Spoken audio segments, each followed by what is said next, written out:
I'm Suzi James-Nevell. I'm the General Manager of Adult Justice Programs at Jesuit Social Services. Before we begin, I'd like to acknowledge the traditional owners of the lands on which we're meeting and pay respects to elders past and present and to any First Nations people in the room. Suzi. I'd also like to acknowledge the traditional owners of the land and pay my respects to elders past and present, and also to acknowledge the work that is ongoing, the significant work that is ongoing to reduce the overrepresentation of Aboriginal people in custody. I'm particularly excited to be here today because, as mentioned, I started my career in drug and alcohol services. I won't say how long ago. And it feels like a bit of a full circle moment. I've already run into a few people that I've worked with previously, which was a delight. And yes, I spent a number of years working in drug and alcohol services before I moved across into Corrections Victoria, in the hope of bringing a bit of a social work and trauma-informed lens into Corrections Victoria leadership. And I think I've landed in a really good place to do that out at the Maribyrnong Community Residential Facility. So today we'll give you a little bit of an overview of what MCRF actually is, what we do, how it works. We'll talk a bit about the evaluation that was concluded and the outcomes that were found there, and talk a bit about our resident experience. So what actually is MCRF? We like to say in corrections that it was the best thing that came out of COVID. It was initially a corrections initiative to deal with some of the risks of transmission of COVID for people leaving prison who would have been released to homelessness. So the facility was set up as stable housing and also transitional support, so wraparound case management support for people leaving custody. Suzi's going to go into a lot of detail about the case management support and what that looks like. So initially, that was the driving factor, and it would come as no surprise to anyone in this room, I think, that having stable and safe housing and wraparound support is a great model for people coming out of custody who would otherwise be homeless.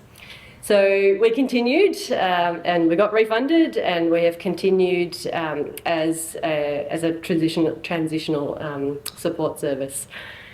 We're actually in the Maribyrnong Immigration Detention Facility, which closed, I think, a year or two before the COVID pandemic.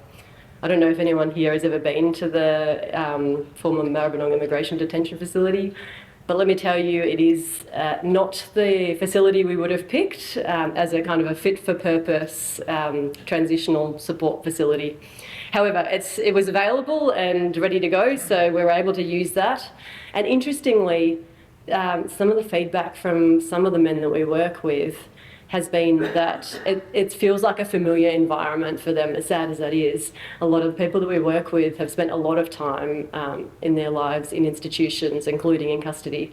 And so coming to somewhere like that, it does feel like a bit of a safe landing, I guess, and somewhere familiar where they can start their transition back into the community. It's set up as a partnership between Corrections Victoria, the Jesuit Social Services and G4S Security, and we work in partnership to provide the services across the facility. It's a 42-bed facility, so we have 42 beds across 5 different what we call communities, so different sort of accommodation zones. And we work with people coming out of the male correctional system. We have looked at options for having women there. At this point, that hasn't been feasible. It's certainly something that lots of people have talked to us about, and we're absolutely keen to advocate for as well. But at this point, it is for people coming out of the male correctional facility. We've had quite a few men come through since we've opened, so we've had well over 330 residents that have been accommodated with us. One of the great things, I think, about our model is that we don't have a set time frame. We talk about it as short-term accommodation, but we work really flexibly with the men who come to us. So depending on what their transitional needs are and what their barriers are, they might be with us for a couple of months, or they might be with us for well over a year. So it can be a little bit difficult in terms of vacancy management for that reason, because we don't have a clear idea of who's moving out and when, and sometimes that can happen really quickly because we do work quite flexibly with people. In terms of the referrals and our eligibility, the referrals come to us primarily from the Community Correctional Services team for anyone who's eligible for a period of parole. So if they're in custody and they have a sentence that means they're eligible for a period of parole, that referral has to come to us from Community Correctional Services, so their parole officer. So we work really closely with the CCS teams right across the state. Anyone who does come to MCRF on parole is then transferred across to the Sunshine CCS team, and we work exceptionally closely with them to try and manage the people that are on parole orders at MCRF. The eligibility, you can see that on the screen. Essentially, they need to be able to kind of manage themselves to a reasonable degree in communal living. The eligibility criteria was initially set up in consultation with a community advisory group, and that was made up of people from the Maribyrnong Council, the local police, and local community members who were interested. So that, in terms of our exclusion criteria, we can't take anyone who has a history of sex offences or anyone who's assessed as high risk of serious violent offences. We need to be able to be reasonably confident that they would not be considered a significant risk to the local community or the staff or other residents at Maribyrnong. They go through quite an extensive assessment process for that reason. So once we get the referral, we have 2 operations managers for Corrections Victoria who will triage those referrals and do an extensive assessment looking at all the information that we do have available about this person, but also meeting with the person, and that can often be quite a lengthy interview, and sometimes we might do a couple of interviews to understand what the person's needs are, what the risks are, understand what we might be able to offer them, and so we determine their suitability through that. Corrections Victoria only has the 3 staff, myself as the General Manager and our 2 Operations Managers, and obviously we have the whole background. We're part of the Sentence Management Division within Corrections Victoria. The G4S team are out there 24/7, so we've got what we call resident support officers. So we do have staff there at the facility 24/7 who can support the residents, who can provide any information. They also support some of our facilities management. It's a big old facility and needs a lot of work and a lot of maintenance, so they look after that side of things. Because of the nature of the facility, the different communities only have kind of like a basic kitchenette. They don't have a full kitchen, so we do cater for the men. We have a chef that provides the basic breakfast, lunch and dinner meals for the men, and so G4S looks after all of that. There's a team leader on site for them 24/7, and then one of the corrections staff is on call 24/7 in terms of managing any incidents or any issues. Fortunately, touch wood, we have very few incidents and issues, particularly overnight. And then the Jesuit Social Services team will deliver the transitional support program, which Suzi will go into in a lot more detail in a moment.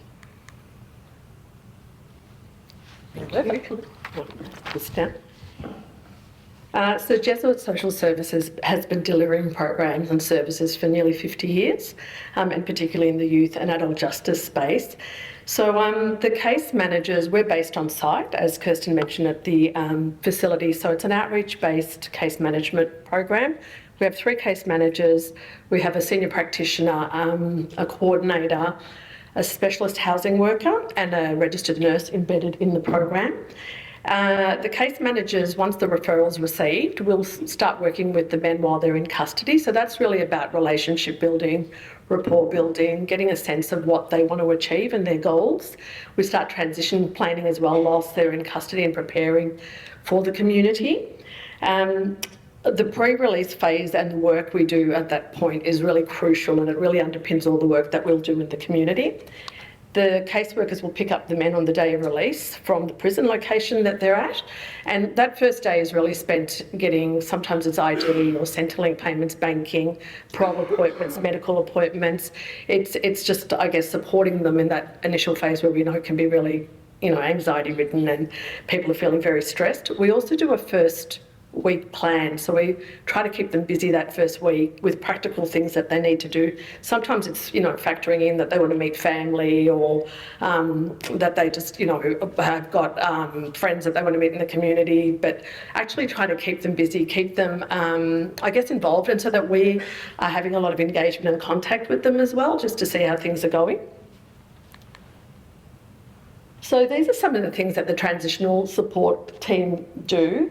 The key things that we've seen that the men tend to really we've seen that they're focused on is getting their drug driving courses, driving licences back. I think it just opens up a whole range of employment options, and it's also gives them a level of independence. So some men are getting re-licensed, some men are getting licensed for the first time, although it's not the first time they've driven, but that's another story. So it's a really important factor. Once they get employment, we have lots of good relationships with employment agencies, Hulk, Labour Hire, AMREC, Fruit to Work. So we have make sure we maintain those relationships and look at employers that are actually, sympathetic, supportive of our cohort. So once they get employment, often, men will save for cars, and that's one of the big factors. And I think when they get to the facility as well, they see other people that have had similar situations or that they know from prison, and it's also inspiring for them to go, I'm getting the 5 minutes, I'm going to hurry because we've got a video we wanted to show. We have a nurse embedded in the program. This is a key feature. So the nurse does all that work of the continuity of healthcare from prison into the community. He does harm minimisation conversations before men come out. The last year we had 36 men exit the facility that had AOD issues that they wanted to address. Out of the 36 men, 26 of them actually worked and progressed to that, and that's everything from, treatment as well as counselling and joining AA, NA groups and things as well. Obviously, Michael deals with health, physical health needs as well as mental health as well. The specialist housing worker is a key role. We start exit planning from the minute we get the referral, planning for longer term housing options, so that housing worker actually has really good relationships with real estate agents, housing providers, and we make sure everyone has a Victorian Housing Register application just to open up opportunities. Valuation, we put the door. Just the stuff that everybody wants to know, does it actually work? And our key aim is about community safety and reducing recidivism. Back in 2023-24, we had a longitudinal evaluation which looked at, is it actually working? There's a bit of detail about it on the screen, but the key things that you want to know, and for me the headline of this is that compared to a matched cohort, residents of MCRF were 30% less likely to return to prison. And there's a whole range of other benefits that were found throughout that evaluation as well. And for me, that's at the heart of it, right? We want to make sure that what we're doing is supporting these guys to not return to custody, but also to live a better life in the community and a better quality of life. So lots of different improvements in outcomes like housing, employment, family reunification. That's probably the thing that those of us at MCRF love the most, when you hear people's stories about how they've rebuilt trust with their family, which has been burnt through so many times of going in and out of custody or relapsing into substance use. When their family see that they're stable and doing well, and their family even allows them back into their home, or they start seeing their kids again, that's the amazing thing that's the stuff that we love to talk about. I guess the other point, just before we move on to quotes, is about accessing parole. So one of the biggest reasons that people are denied parole and that period of supervision and support in the community that comes with parole is around not having suitable housing. So MCRF takes a lot of those referrals and then they're able to access a period of parole, which provides a lot of stability and support in the community without being just kind of let go to nothing. A few different resident quotes, but we also want to move on to the video, and and also just say we won a couple of awards because we like to think we're pretty good at what we do. And let's see if we can get to the video, which has actual residents talking about their experience. So I've only ever been on remand or whatever. I've never had a place to go when I've got out. I didn't really know much about this place, but then I got out and then you know, all the stuff that I found out, it was good. Like, I'm glad in the end I came here. If I went to somewhere else, like my brothers or anywhere else, I wouldn't have got the support that you guys do here for everyone. Like, I wouldn't have, you know, doctors, housing, all that kind of stuff. Once I got here, probably the first 2-3 days after settling in, it got pretty easy, yeah. It's very friendly, the workers are good, the security's good, corrections. So it's nothing like jail. It's nothing like jail. So coming here, you get your own peace of mind, you get your own room, your own secure room, your own TV. They encourage you to get out during the day and stuff and do things. And the boys here, they're all at different stages. We all get along so far. Like there's no issues, no jail mentality, no pacing up and down in the unit, making everyone feel uncomfortable. Everyone's here to try to change their life, and yeah, we all try to encourage each other. It's a safe environment, yeah, 100%. You got the city close, you got everything close. It's a perfect place to live. What's been different? Well, gaining employment, passing my parole, engaging with my family, my medical, everything's on top of everything. My methadone, taken to my appointments and stuff. And also I've been wanting to do a lot of things, like even get my driver's license. Having you help me engage in all that. Never had that, like my actual ID, getting all that done. So when I got out the first 2 times, I just went back to my old habits. So I went back to drugs, you know, went back to the old life. And then I got out now, and I thought it was going to happen again, because I probably, like me being me, probably wouldn't have had that strength to keep, like with that support, keep moving forward.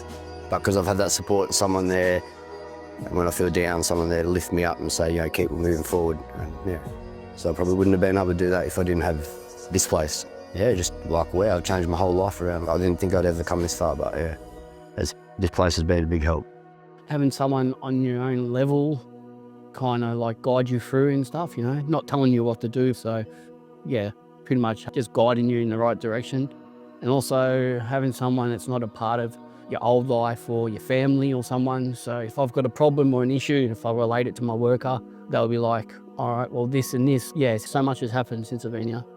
If I wasn't here, I would either have been back in custody, or I probably would have been back on drugs, or yeah, not where I am now. Yeah.